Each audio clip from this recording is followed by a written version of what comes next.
I saw that report and it is false. I was just with the president in the Oval Office, and I can confirm that tomorrow, the February 1st deadline that President Trump put into place at a statement several weeks ago, continues. The president will be implementing tomorrow a 25% tariffs on Mexico, 25% tariffs on Canada, and a 10% tariff on China. To impose tariffs on the European Union? Do you want the truthful answer, or should I give you a political answer? Absolutely. Absolutely. The European Union has treated us so terribly. Whatever I can do to stop it, and we are having discussions, yes. Ongoing? Already scheduled and ongoing? Already talking, yes. So you've already spoken to Vladimir Putin? I don't want to say that, but we are having very serious discussions. Is there a reason you don't want to? We are, well, I just don't want to say that. We're having very serious discussions about that war, trying to get it ended. With Russia. This is my video update on this Saturday afternoon, February the 1st, coming to you from Nicosia, Cyprus. Let's talk about some news. And let's start things off with big Russian missile strikes in Ukraine. Iskander missiles. They hit, from what Russian media is reporting, and also some Ukraine media outlets, they are reporting that Russia hit the Bristol hotel, which Russian media claims is a hotel which houses foreign mercenaries. And an Iskander hit this hotel. And we also had missiles hitting Odessa, hitting the port of Odessa. And the Russian Ministry of Defense, they actually came out with a statement saying that they were also targeting gas infrastructure throughout Ukraine in this missile strike. Now, there was an interview a couple of days ago where a Ukraine official was saying that Ukraine's gas storage is at very dangerous lows. I believe he said something like 10% left in storage facilities in Ukraine for gas. And the Russian military, they go after gas storage facilities yesterday. So the very pro-Ukraine X account, AMK Mapping, they posted a few hours ago at least 3 Iskander-M ballistic missiles struck Odessa city. Port infrastructure was reportedly the target. A cruise missile, probably KH-31P, also targeted Voznesensk, Mikhailov Oblast, and likely hit its target, according to AMK Mapping. Have you heard about the Iskander 1000 ballistic missile, which is about to be introduced to the conflict? A lot of talk about the Iskander 1000. Russia's new Iskander 1000 ballistic missile boasts double range and greater accuracy. I wonder if going after the gas storage is Russia's way of telling Zelensky you should have never blocked off the gas transit going through Ukraine, because now you're very susceptible to attacks on gas storage. You won't be able to top up now because the gas is not coming through Ukraine. So we're going to target your gas storage facilities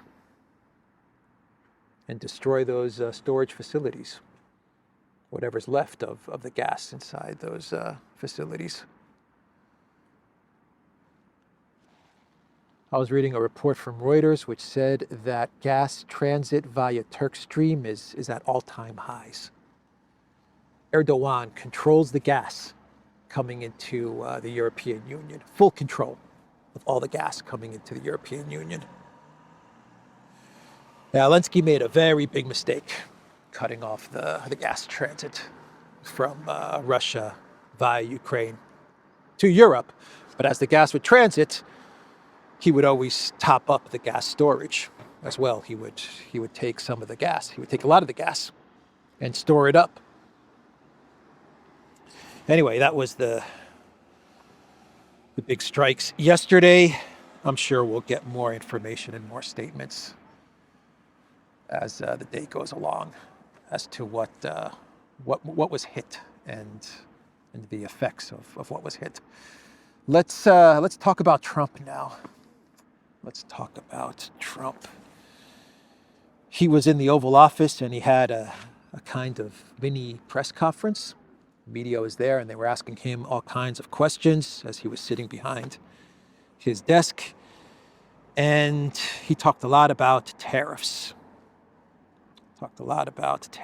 And we do have confirmation that today, from the White House press secretary, 25% tariffs, she said, go into effect today. There were some reports, once again, from Reuters, which claimed that there was some sort of delay in implementing those 25% tariffs against Canada and Mexico. That's what I'm talking about. And 10% tariffs against China as well. But the big story is 25% against Canada and Mexico. And the press secretary, she refuted the reporting from Reuters and said there's no delay. Reuters was saying it's going to be delayed till like March 1st. And she said, no, the tariffs are going into effect Saturday, February the 1st. Today the tariffs go into effect. And Trump was asked by a reporter, is there anything that Canada and Mexico can do, any concessions that they can make so that the tariffs do not go into effect? And Trump looked at the reporter and he said, nope, absolutely not. So the 25% tariffs go into effect today. Trudeau said that Trudeau said that Canada is ready to retaliate. That is what Trudeau said. He was in Poland on, I believe, like on a 2 or 3 day visit to Poland. This was 4 days ago. 4 days ago, he was on a trip to Poland, visiting with Donald Tusk. Donald Tusk. But Trudeau seemed happy. I don't know. He didn't seem like he was under any pressure or stress. He was in Poland, laughing it up with Tusk, signing stuff. I don't know what they were signing. They were signing stuff, looking very busy, signing things. But I believe he's now back in Canada. He posted on X, no one on either side of the border wants to see American tariffs on Canadian goods. I met with our Canada-U.S. consul today. We're working hard to prevent these tariffs, but if the United States moves ahead, Canada's ready with a forceful and immediate response. The Toronto Sun put out an article with the title, Donald Trump is driving a wedge between Canada and the United States. Could we join the EU? I don't know. Could Canada join the European Union? Yeah, it could. It definitely could. The European Union's definitely not about Europe, the geography of Europe, that's for sure. But is that such a good idea? Why would you want to join the European Union? In recession, broke European Union. It's not going to help the EU. Canada joining doesn't help the EU, and the EU really doesn't have anything to offer Canada. I guess it's the same ideology, the same globalist neoliberal thinking. Trudeau can hang out. He can be part of the club, hang out with his friends in Europe, be part of the isolated European Union. I don't know what the Toronto Sun is thinking. If this is the plan, then Canada's in big trouble. If this is the plan, they need leadership. At this moment, they need leadership. Kevin O'Leary was given an interview. I forgot to which outlet or which podcast. And Kevin O'Leary, you know, the guy from Shark Tank, Mr. Wonderful. That's his nickname, Mr. Wonderful. He said that Trudeau is, what's the quote here? Is an idiot king. That's what he said. Kevin O'Leary slams idiot King Trudeau as Canada left vulnerable to Trump's tariffs. Basically, O'Leary was saying that Trudeau should have prepared for this. He should be prepared. He should have prepared for this. He should be engaging in diplomacy. Maybe he should not be traveling to Poland. Maybe he should be focusing on the United States, on speaking with Trump. I don't know. I'm just throwing stuff out there. But he should be doing his very best to try and avoid these tariffs, because O'Leary is saying that in the medium to long run, Canada's not going to come out so well from these tariffs. Will the U.S. come out well from these tariffs? Hard to say. The oil tariffs, there are not going to be any oil tariffs, at least from what I understand, listening to Trump. They haven't made a decision on energy and oil. But, you know, with tariffs, I don't want to say it's simple, but the way I look at tariffs is like this.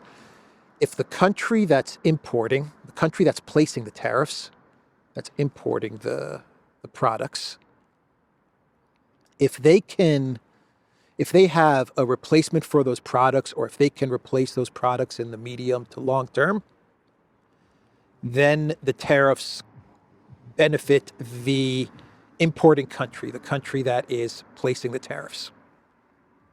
If they don't have a replacement for those products, then the country that's doing the tariffing is in trouble.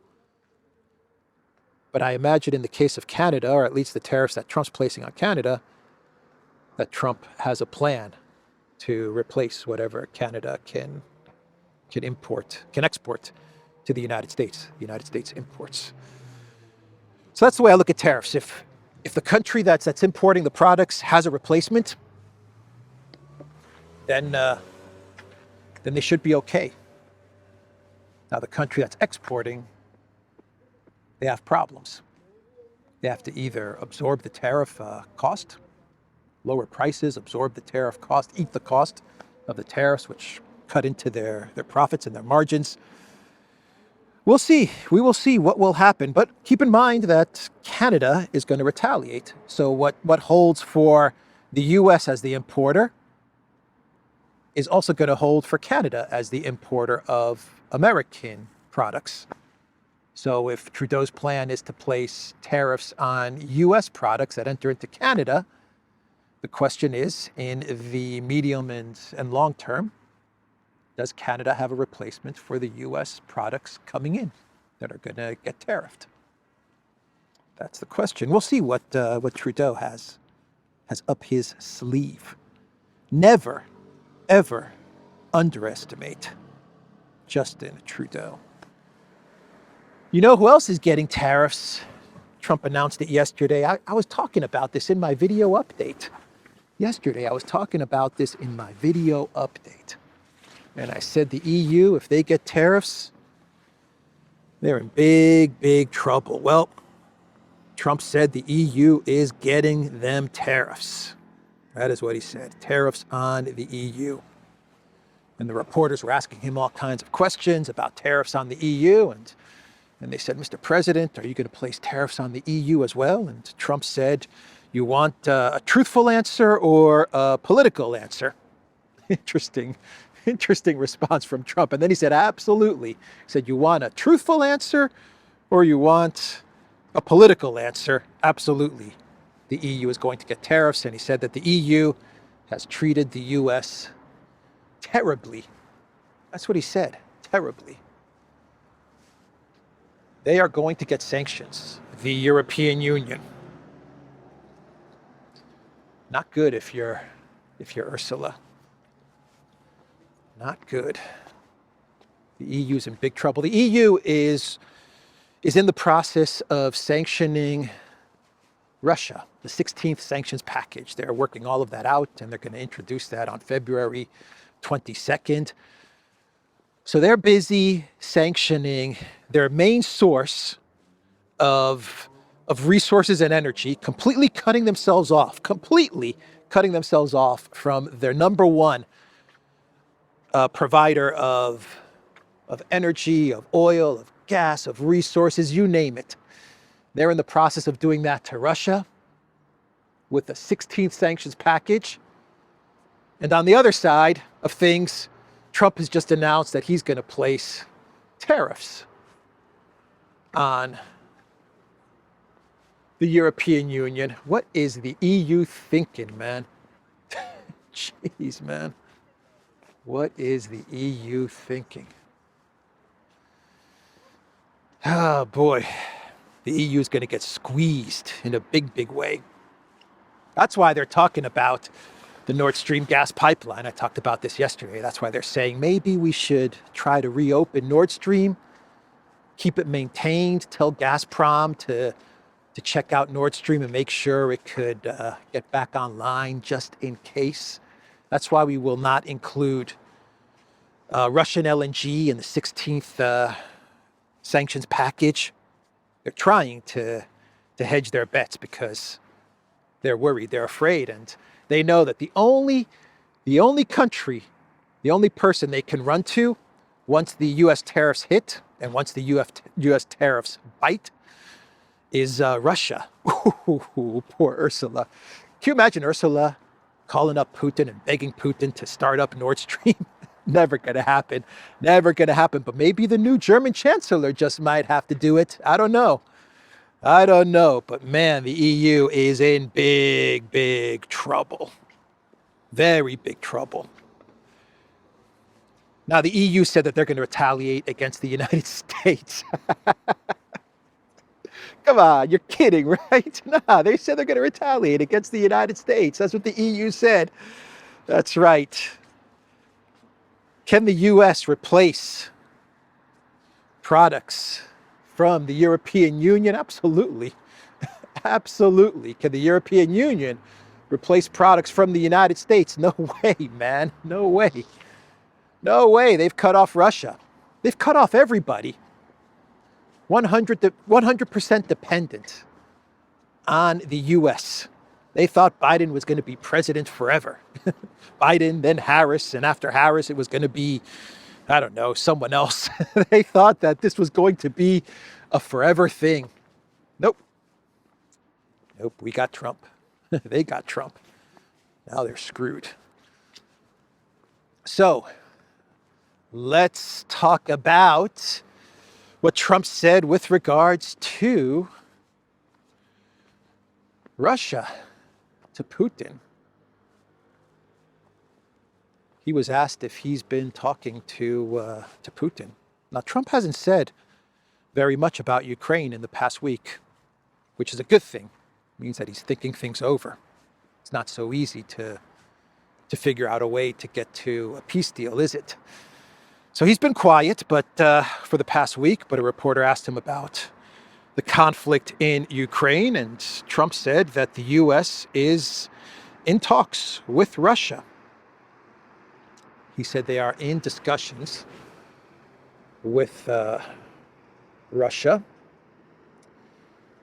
but he didn't get into any details. And when they asked him about Putin, he didn't want to get into any details there if he's actually talked to Putin.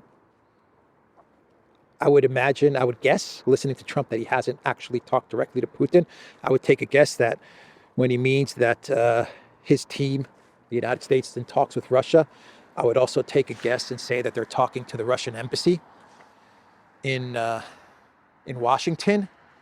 But Trump didn't seem as confident with solving the conflict in Ukraine. Maybe not even that interested. He seemed a bit detached. I think that's the right word. He seemed detached. More like Project Ukraine is a headache that I just want to get off of my plate. I've looked at everything. I've sat down with my team over the past couple of weeks. We've gone over everything, and we have no leverage over Russia. We just got to drop this thing. We got to get rid of this thing as quickly as possible and figure out a way to spin this into some sort of a win for his administration. I've been saying it, man. I've been saying it. Trump. Biden's war. Always say it. This was Biden's war. Biden started this war. Biden escalated this war. That's what you have to say. Just keep on saying it. I'm going to try to fix it. I'll try my best to fix it. Those are the magic words. I'll try my best to fix it. If I can't fix it, well, I've got other things that I need to get to, and this is a conflict that's ultimately taking place in Europe, and they're going to have to solve this. That is what he needs to say, and that is where he's moving towards. I don't know. The statement that he gave was very much leaning in that direction. Let me read you what he said, because when you listen to what he said, you say, okay, Trump is speaking with Russia. That's what you take away from his statement. But when you read it, when you actually read the quote, you can see that that Trump is detached from Project Ukraine. He's just not so interested. He's using words. Try. We're going to try. We're going to try to solve it. An interesting use of words. Let me read you what he said. We'll be speaking, and I think we will perhaps, listen to these words. We'll be speaking, and I think we will perhaps do something that will be significant. Talking about negotiations, Trump said on Friday. It's just a senseless situation, and it's got to stop. So whatever I can do to stop it, and we are having discussions, yes. We're having very serious discussions about that war, trying to get it ended. Trump added, confirming that these talks are taking place with Russia. Trying to get it ended. We're trying. Not my war, Biden's war, but we're trying to get it ended. We'll be speaking, and I think we will perhaps do something. We will perhaps do something. Whatever I can do to stop it. Not my war. We're trying. Whatever I can do to stop it. Perhaps we can get something done. Perhaps.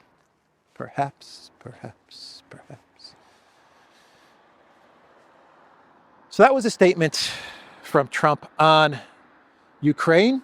Interesting what Rubio said to Megyn Kelly yesterday about the multipolar world, huh? Alexander did a really good video breaking down Rubio's interview with Megyn Kelly.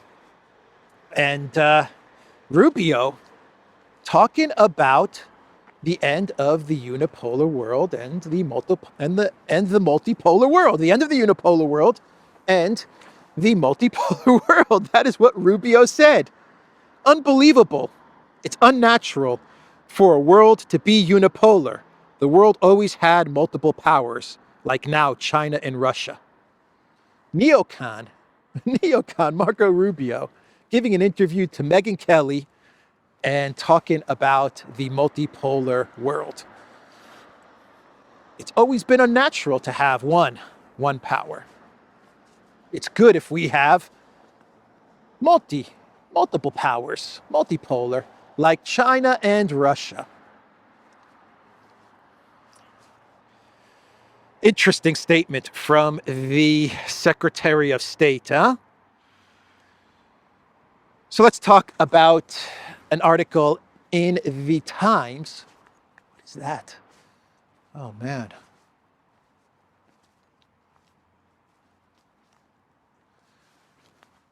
Oh, man, the cutest chihuahua ever. Oh, wow. The cutest chihuahua ever. So sad.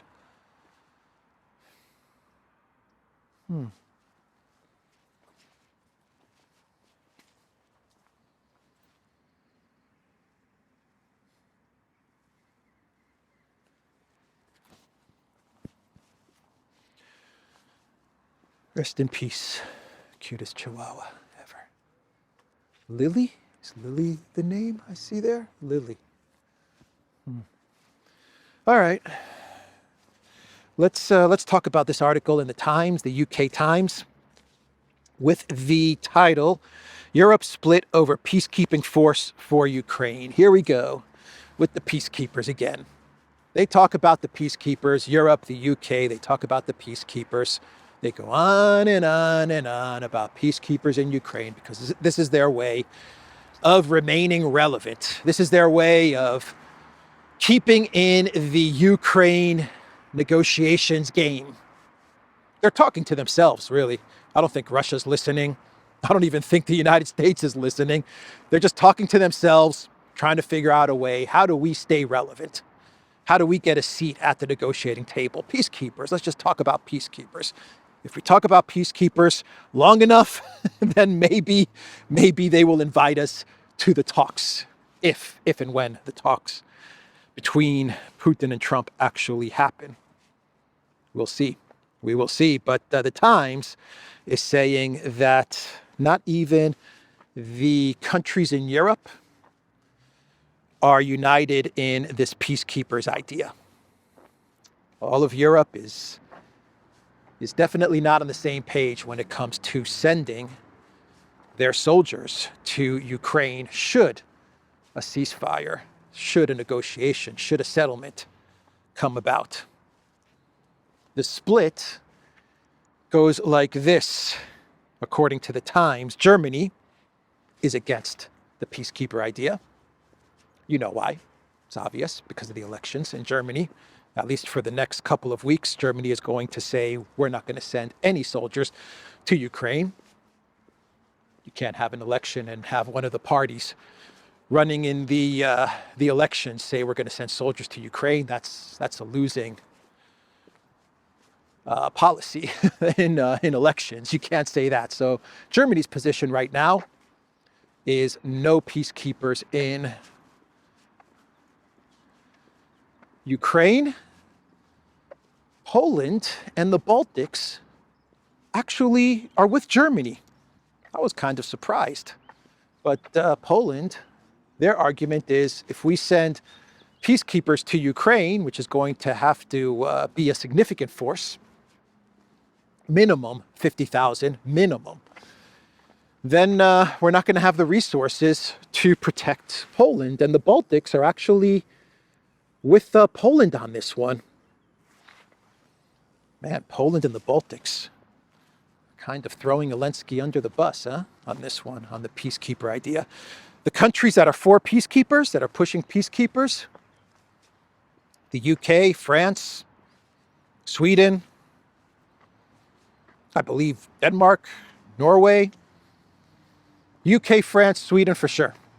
But yeah, they're the ones pushing for peacekeepers in Ukraine.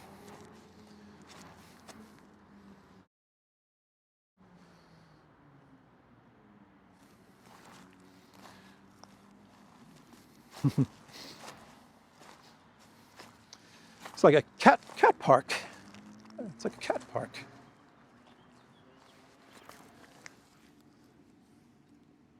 He's shy.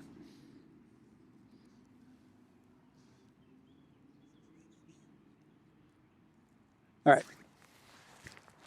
Let's move on. Let's move on. I think I'm done with the whole peacekeeper story.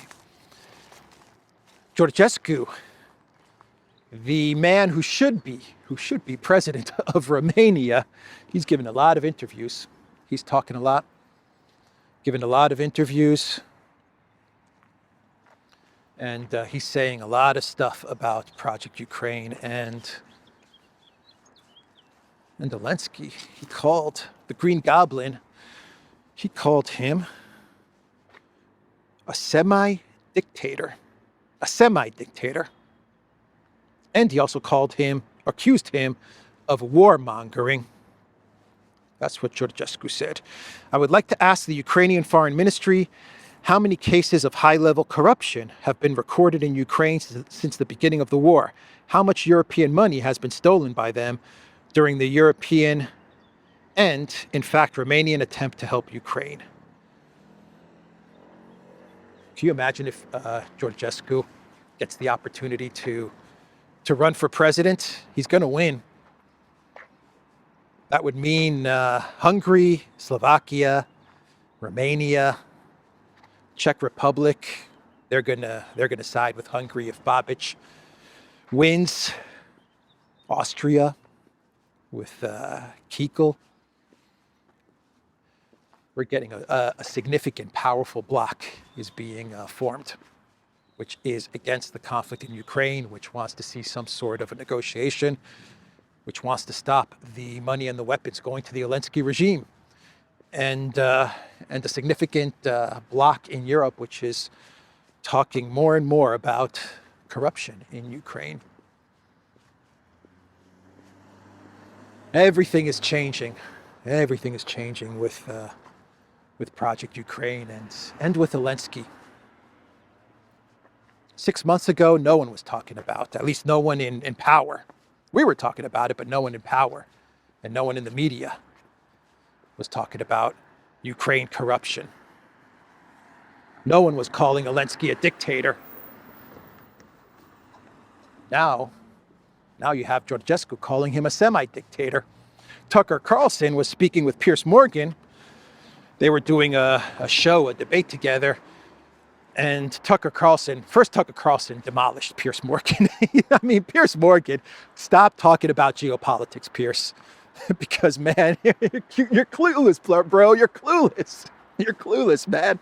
Really, just stop talking about geopolitics. Stick with the royal family. Stick with social issues, cultural issues. I don't know, gossip. Piers Morgan's good with gossip. When it comes to geopolitics, bro, it's just not a good look. It is not a good look. Tucker Carlson just completely wiped him out. And he was calling Zelensky a dictator. And he was telling Piers Morgan, because Piers Morgan loves the Green Goblin. I mean, he loves him. He's a hero. He's the best. He's fantastic. I love Zelensky. That's what Piers Morgan said. I love him so much. And thank you, Piers. I love you too. I mean, it's pretty incredible to see the amount of love and admiration that Piers has for Zelensky.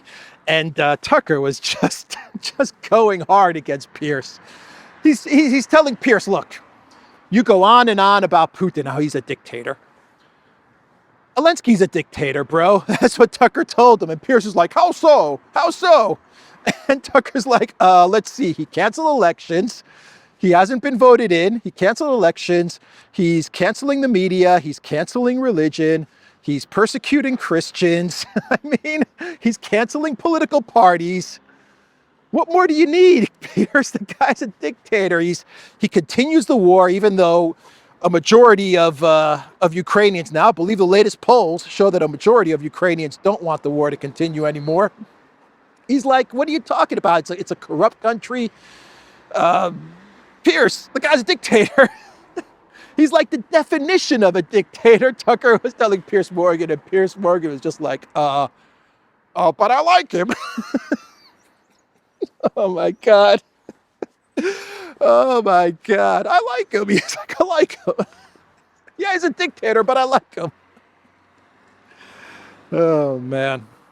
NATO is a defensive organization. How is it defensive? Because it has never acted proactively, aggressively. Really? Where were you when the Yugoslavia war was going on? And they were bombing the shit out of Christians in Yugoslavia. Do you remember that? Yes. That was pretty offensive. NATO has always operated in a defensive capacity. Really? Yes. That's how they created Kosovo? Defensively? It was defensive. Oh, it was? Yes, it was. Who was the aggressor there? Oh, you know, my brother-in-law was literally there. Just a minute. What you're saying is insane. It's not insane. NATO has never actually acted unilaterally. Okay, so the Soviet Union collapses. It's never attacked anybody without being attacked. It's always been defensive. Who in Yugoslavia attacked NATO? Look. Just no, here's the point where you just admit defeat. Bow your head and be like, you know what? I bow before superior knowledge. I totally got this wrong. I can't believe I had such a silly idea. I'm sorry. He hates Putin. He can't even say Putin's name. He goes Putin. He goes Putin. You're like, oh, I love that Zelensky. He's so great. I do like him. How can you like a man who's a dictator? I don't think he's a dictator. In what sense? He's not elected. He rules by force. He rules with guns. He kills his opponents. He's assassinated a ton of people, including, I know someone he tried to assassinate. Fact. How is that worth supporting? Do you feel a little guilty for supporting someone like that? No, I don't. Really? No, in fact, I think we should try and do more to help him win. How Hello? rich do you think he's gotten from this war? I have no idea. Does it bother you that he's gotten rich? He's not as rich as Vladimir Putin. Great, he does. He's evil. We'll just stick with that. But the question is, why would you support personally a dictator who's gotten rich on a war in his country, who bans a Christian denomination and who murders his political Well, he opponents? literally only been the Does leader of that his bother you at all? Well, he'd been leader of his country for 2 years. Well, he's didn't done get- a lot of oppression in 2 years. He didn't get rich on corruption in 2 years. But can I ask you, when you talk to Zelensky, Putin's been doing will this you for 30 say, years. why don't you have an election? Why don't you stop murdering your political opponents? Why don't you let people practice their Christian denomination? Why don't you let Russian speakers speak Russian and read Russian books? That's what non-dictators do. Did you say any of that to Putin? Of course not, Why not? because I'm not his friend.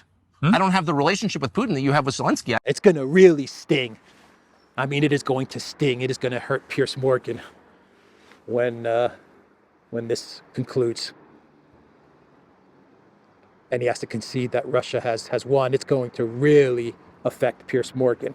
He's going to have to go on a long, extended holiday because he's bet it all on the Green Goblin. He's put all of his support behind Zelensky. Anyway, Tucker's calling him a dictator now. So you have Georgescu, you have Tucker. I would not be surprised if one of these days, I'm just spitballing, I'm throwing this out there. I would not be surprised if one of these days someone asks Trump, what do you think of Zelensky? And Trump says, well, he's kind of a dictator. I would not be surprised if that happens. If that happens, then look out. Look out, Zelensky, if something like that happens. Anyway, all right. Let's get into Clown World. There's a good segue to Clown World. So, Politico has an article with the title, "What's in von der Leyen's plan to save the EU economy? We analyzed every line of Brussels' competitive compass proposal, so you don't have to." The title alone is a clown world. Europe is betting on Ursula. Europe is betting on Ursula to save its economy. Oh, man. Oh, man. Europe's in trouble. The EU's in deep doo-doo, man. If Ursula's going to be the one to save the EU's economy. Oh, boy. How about that Ukrainian MP? This guy's a nasty one. This guy's a real nasty one. Kocharenko. He gave a speech at the PACE, which is like a European Parliament Council group. And no one knows exactly when he gave this speech, actually. There's no one sitting around him. It looks like it's an empty auditorium. So I'm not sure when he actually gave this speech or who was actually in the auditorium when he was giving this speech. But this guy was in Georgia when they were trying to regime change Georgia Dream. He's most notably, he's one of the guys that was in Odessa during the horrific criminal trade unions fire and massacre. He was video filmed there. So I mean, this guy's not the best of people, but he's a Ukrainian MP, and the EU elites, they seem to like this guy. But he was giving a speech, and he got some food. Oh, you found some food, huh? And he was talking about deleting Putin. That's what he was talking about. And he was making the case to Europeans, to EU member states and EU leaders, that deleting Putin, like assassinating the president of Russia, is good business for the European Union. That was what his speech was about. It's going to save the EU money, and the EU and Europe and the leadership in European countries should invest in trying to take out the Russian president. That was his speech. I'm not going to play the speech because it's crazy, but that's the speech that he gave. And when he was asked to comment by some journalists, he doubled down and he said, yeah. He said, absolutely, I gave that speech. He pretty much said, yeah, those are my words. Anyway, that's that clown world. And finally, let's do one more very quick clown world. Yesterday, Candace Owens launched her series, her investigative series known as Becoming Bridget? Becoming Bridget. An investigative series by Candace Owens, Becoming Bridget, where she is going to expose Macron and Macron's wife. That's what Candace Owens is claiming in this series. So the first episode dropped yesterday, and I imagine we're going to get many more episodes. Anyway, that's the video, everybody. The Duran.locals.com. We are on Rumble, ODYSEE, BitChute, Telegram, Rockfin, and X. Go to the Duran shop, pick up some merch, like what I'm wearing in this video update today. The link is in the description box down below. Free shipping on all orders over $70 worldwide. Worldwide free shipping on orders over $70. I will see everybody tomorrow. Take care.